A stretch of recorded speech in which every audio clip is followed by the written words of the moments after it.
दोस्तों नमस्ते। आप तो जानते हैं नवाब मलिक को फिर से एक बार ईडी की रिमांड में भेजा गया है। 7 मार्च तक नवाब मलिक ईडी की रिमांड में रहेंगे। वैसे नवाब मलिक ने उनकी गिरफ्तारी को इलीगल साबित करने के लिए, अवैध तरीके से की गई गिरफ्तारी साबित करने के लिए हाई कोर्ट का भी दरवाजा थपथपाया था, लेकिन हाई कोर्ट ने भी 7 मार्च तक ईडी को अपना कहना देने के लिए, अपना कहना न्यायालय के सामने रखने के लिए समय दिया है।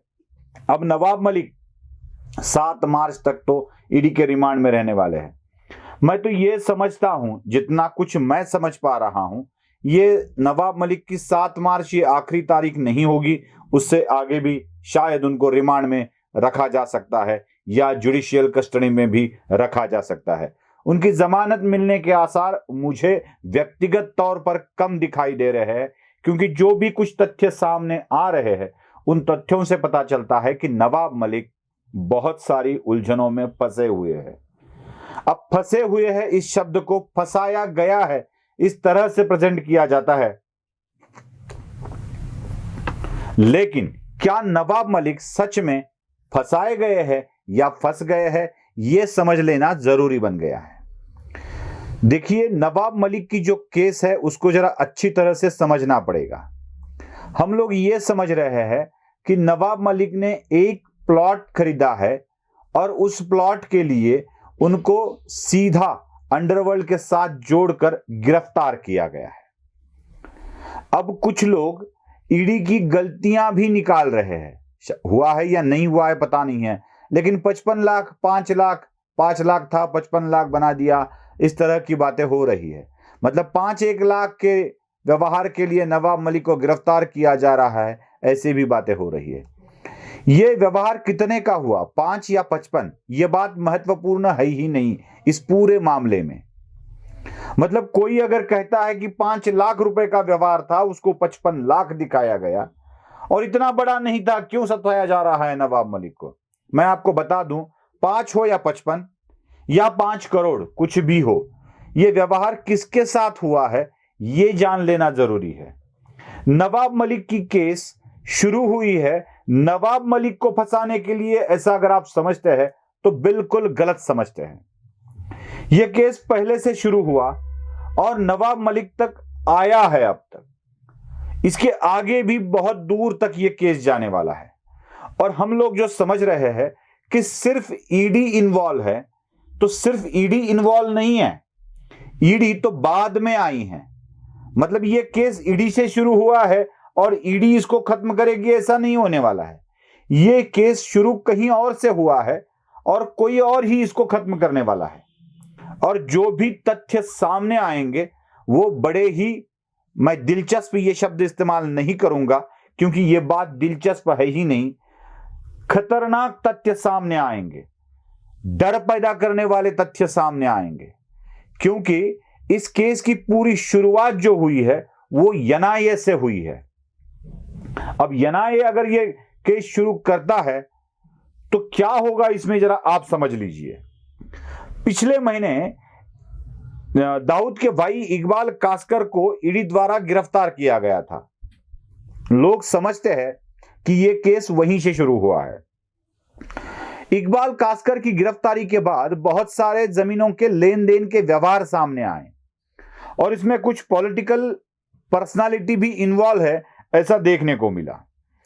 उसके बाद हसीना पारकर का जो बेटा है, अब हसीना पारकर कौन है यह भी आपको मालूम है। हसीना पारकर का जो बेटा है अलीशा पारकर, उसकी भी बहुत सारी तफ्तीश हुई, उसकी भी इंक्वायरी हुई। लगभग ढेरों घंटे इसको इंक्वायरी हुई। थाना की एक प्रॉपर्टी के बारे में भी इंक्वायरी हुई। उसमें एक सलीम फ्रूट नाम का नाम सामने आया। अब ये सलीम फ्रूट कौन है? ये सलीम फ्रूट की भी 9 घंटे इंक्वायरी हो चुकी है। अब ये सलीम फ्रूट कौन है? तो ये सलीम फ्रूट है छोटा शकील के बीवी का भाई। अब इस सलीम फ्रूट की भी इंक्वायरी हुई और इसके भी कुछ व्यवहार सामने आने लगे। इन सारी बातों से व्यवहार तो सामने आ रहे थे, लेकिन असल केस क्या है जिससे यह सामने आया है यह मैं आपको बता रहा हूं। कुछ दिनों से एनआईए ये शिनाख्त कर रही थी, एनआईए इसका इंक्वायरी कर रही थी कि कहीं ना कहीं कुछ गड़बड़ होने वाली है। और कौन करने वाला है? दाऊद इब्राहिम का एक गैंग एक एक्टिव है। अब लोग दाऊद के अस्तित्व पर ही प्रश्न चिन्ह लगा रहे हैं। महाराष्ट्र के मुख्यमंत्री बोल रहे हैं कि दाऊद है तो उसको लाओ और साबित करो कि नवाब मलिक क्या है। शरद पवार बोल रहे हैं कि दाऊद के नाम से किसी को भी सताया जाता है। ये सारी बातें ध्यान में रखकर, मतलब वोरा कमेटी का रिपोर्ट भी ध्यान में रखा जाए तो शरद पवार ऐसा क्यों बोल रहे हैं ये आपको समझ में आएगा। वोरा कमेटी के रिपोर्ट में सीधा सीधा शरद पवार पे वार किया गया था, लेकिन दाऊद इब्राहिम, छोटा शकील और अनिस इब्राहिम के द्वारा एक हवाला रैकेट चलाता है, ऐसी खबर आई थी। अब यह हवाला रैकेट क्यों चला रहा है, क्यों पैसों की लेन देन हो रही है, कहां पैसे देने हैं, तो एनआईए के पास पुख्ता सबूत थे कि दाऊद इब्राहिम अपना एक अलग विंग चलाकर देश में गड़बड़ पैदा करने की कोशिश कर रहा है। खासकर दिल्ली और कई राज्यों में बॉम्ब स्फोट करवाने की दाऊद इब्राहिम के गैंग की योजना चल रही है। विस्फोट कराए जाए, देश में अफरा तफरी फैलाए जाए, यही कोशिश दाऊद इब्राहिम की एक स्पेशल विंग काम कर रही है। अब यह रिपोर्ट ईडी की नहीं होती है, ऐसी रिपोर्ट एनआईए की होती है। अब एनआईए ने जब इसका तफ्तीश करना शुरू कर दिया, एनआईए ने इसको ढूंढना शुरू कर दिया, तो एनआईए के पास बहुत सारे चीजें सामने आने लगी। दाऊद ने एक स्पेशल यूनिट खोल के रखा है, वो कहीं और विस्फोट करवाना चाहता है, इसके लिए कई स्फोटक सामग्री जरूरी होंगी, कई अत्याधुनिक हथियार जरूरी है, ये सारी चीजें सामने आने लगी। उसी दरमियान कुछ और चीजें हो रही थी। जिस इकबाल कास्कर को ईडी ने अपने कब्जे में लिया था, उसके ऊपर 2017 में थाना या आसपास के इलाके में खंडनी मांगने के जुर्म दाखिल हुए थे। हसीना पारकर भी उसके व्यवहार में शामिल थी। हसीना पारकर का बेटा खुद कबूल कर रहा है, भाई खुद कबूल कर रहा है कि हसीना पारकर कुछ अलग अलग व्यवहार कर रही थी। अब एनआईए को यह पता चला था कि कहीं ना कहीं गड़बड़ होने वाली है और आधुनिक शस्त्र तथा बम बनाने के लिए बहुत सारे पैसों की जरूरत दाऊद इब्राहिम के स्पेशल यूनिट को है, और वो स्पेशल यूनिट इन्हीं पैसों के इंतजाम में लगा हुआ था। अब ये पैसे कहां से आएंगे ये जरा देख लीजिए। जो भी पैसे आएंगे वो हवाला रैकेट से आएंगे, जमीन के लेन देन से आएंगे। अब मुझे कुछ चीजों का जिक्र करना जरूरी हो गया है, कुछ बातें आपके सामने रखना जरूरी है। अगर ये जमीन की लेन देन और हवाला रैकेट से पैसे आने वाले हैं तो जाहिर है ये लोग जमीन की लेन देन करेंगे। अगर कोई जमीन या प्लॉट बेचना या खरीदना है, खरीदना तो नहीं है, बेचना ही होगा, जिसने भी प्लॉट लेके रखे हैं वो बेचने हैं, तो किसी ऐसे व्यक्ति को बेचने पड़ेंगे जो ब्लैक के स्वरूप में ज्यादा से ज्यादा पैसे दे सके, मतलब व्हाइट में कम, ब्लैक में ज्यादा। अब ऐसे व्यक्ति के लिए बहुत सारी जरूरत थी वो पॉलिटिकल कनेक्शंस की। पॉलिटिकल कनेक्शंस वाला व्यक्ति ढूंढना और उसी के माध्यम से इन प्लॉट का व्यवहार करना जरूरी हो गया था। अब आप मुझे बताइए, कुर्ला के एरिया का प्लॉट सन 2005 में खरीदा जाता है तो उसका मूल्य क्या होगा? मेरा शहर औरंगाबाद है। औरंगाबाद शहर में किसी भी प्लॉट को शहर के अंदर खरीदना है तो बीच शहर में 5,000 रुपए स्क्वायर फीट से आगे प्लॉट मिलेगा कम से कम। शहर के आउटस्कर्ट एरिया में 2,000 या 2,200 रुपए उसका रेट होगा, और बहुत दूर लिया तो 1,000 रुपया रेट होगा। कम से कम अच्छे नजदीक वाले एरिया में 2,000 का रेट मेरे शहर में चल रहा है। वो तो मुंबई है, Kurla heart of the city है। अगर कुर्ला में प्लॉट खरीदना है तो उसका रेट क्या होगा, अंदाजा लगा सकते हैं आप। आधी ब्लैक की मनी और आधा व्हाइट, ऐसे भी व्यवहार बहुत सारे होते हैं। अब यह बताया जा रहा है कि कुर्ला के प्लॉट के ऊपर बहुत सारे अतिक्रमण हो चुके थे। अब उसी अतिक्रमण को, इंक्रोचमेंट को हटाने के लिए जिम्मेदारी किसी और व्यक्ति को दे दी थी, और उसी के लिए अतिक्रमण हटाने के लिए पावर ऑफ अटर्नी दे दी थी। अब आप मुझे साफ साफ तौर पर कोई भी सामान्य आदमी समझ सकता है कि पावर ऑफ अटर्नी अगर किसी एक चीज के लिए दी जाती है, मतलब इंक्रोचमेंट हटाने के लिए दी जाती है, तो उसमें बेचने का अधिकार कहां से आ गया? चलो समझ लेते हैं, सलीम पटेल शाह वली खान को इंक्रोचमेंट हटाने के लिए पावर ऑफ अटर्नी दी गई थी, लेकिन ये बेचने वाली बात कहां से आ गई? अब ये जो सब रजिस्ट्रार है जिसने ये रजिस्टर्ड किया है, उसने ये बात क्यों ध्यान में नहीं रखी कि इसको जो पावर ऑफ अटर्नी मिली है वो इंक्रोचमेंट हटाने के लिए मिली है, बेचने के लिए नहीं।